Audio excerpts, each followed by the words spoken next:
Photo change गर्दाखेरि चाहिँ यो पछाडिको सबै कुरा छोपिँदो रहेछ भनेर भन्नुभएको रहेछ होइन। त्यसको चाहिँ एउटा कारण छ।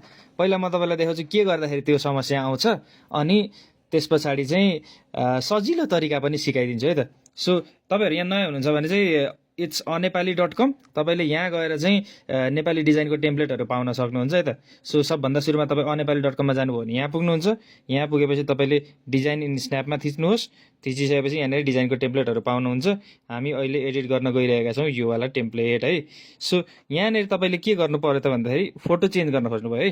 तपाईँले चाहिँ त्यो समस्या आउँदाखेरि के गरेर गर्नुभयो होला भन्दाखेरि यहाँ गरेर एड गर्नुभयो, अपलोड इमेज गर्नुभयो, अनि एउटा आफ्नो फोटो छान्नुभयो, यो हाल्नुभयो अरे होइन।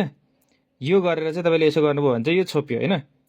यो तरिकाले नि गर्दाखेरि नहुने होइन, हुन्छ। तपाईँले के गर्नु पर्यो भन्दाखेरि यो अरूभन्दा माथिपट्टि आयो नि त, लेयर चाहिँ माथिपट्टि सबभन्दा टपमा छ क्या। सो यो एरो बटन थिचेर चाहिँ तपाईँले अरू लेयरभन्दा पछाडि चाहिँ पठाउन मिल्छ यसरी होइन।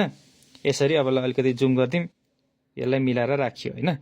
तर यति मेहनत किन गरिराख्ने, टेम्प्लेट बनाएको त मतलबै भएन नि यसरी मेहनत गर्ने हो भने त। सो सिम्पल के गर्ने भन्दाखेरि फोटोलाई सेलेक्ट गर्ने यसरी होइन। फोटो सेलेक्ट भयो तपाईँको। अब यहाँनिर रिप्लेस बटन आउँछ, रिप्लेस बटन थिच्ने, अनि यहाँनिर फोटो आफ्नो छान्ने। अब तपाईँको फोटोमा चाहिँ टाउको यतातिर यो अलि यो छेकिने ठाउँमा, टेक्स्टहरूले छेक्ने ठाउँमा छ भने त्यसलाई पनि मिलाउन मिल्छ। जस्तै अलिकति यसलाई म जुम गरिदिन्छु यसरी होइन। स्केल अप ठुलो बनाइदिन्छु, अलि सानो बनाएँ, ठुलो बनाएँ, यसो गर्न मिल्यो। तलमाथि सारेर चट्टसँगले ल यत्तिको राख्ने गरी पनि बनाउन मिल्यो नि त होइन।